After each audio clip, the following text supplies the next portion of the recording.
This is one of my little bushes that has at least a couple of bunches of harvest. This bush is in the corner. There is a fence next to it on one side and on the other, and the frost didn't hit it that hard. Well, how did it hit it? The sleeves just stayed alive, and it released shoots from, so to speak, from the perennial wood.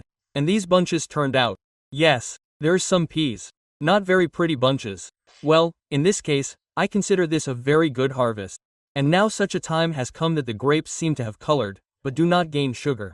For what reasons does this happen? There are reasons. First, when you have an excess of nitrogen, you added late or added the same manure in advance, and it now gives off a lot of nitrogen, and the berries seem to have colored, but do not gain sugar.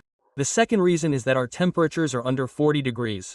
From experience I will say, the higher the temperature, the more difficult, again, in my conditions Ukraine Krivoy Rog, black soil, the more difficult it is for the grapes to gain sugar. And how can I help them in this case? In this case, I start root phosphorus top dressing.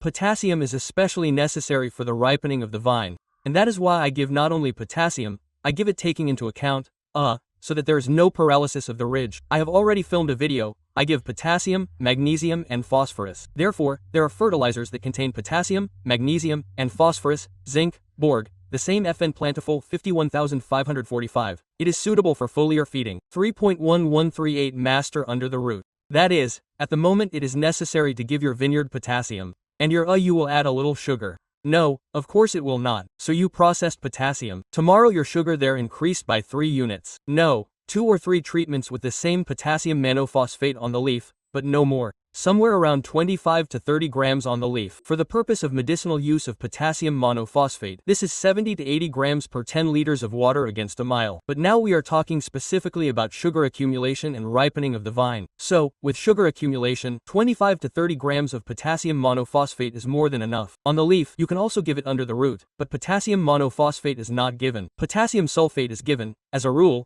under the root at the rate of about 30 grams per bucket of water. But again, 1 bucket for such a bush, let's say, which is already 10 years old will not be enough. These are 2 or 3 buckets for 1-year-old bush or 2-year-old bush, and half a bucket will be enough. Therefore, based on the age and growth strength of your bush, you select the rate that you give under the root.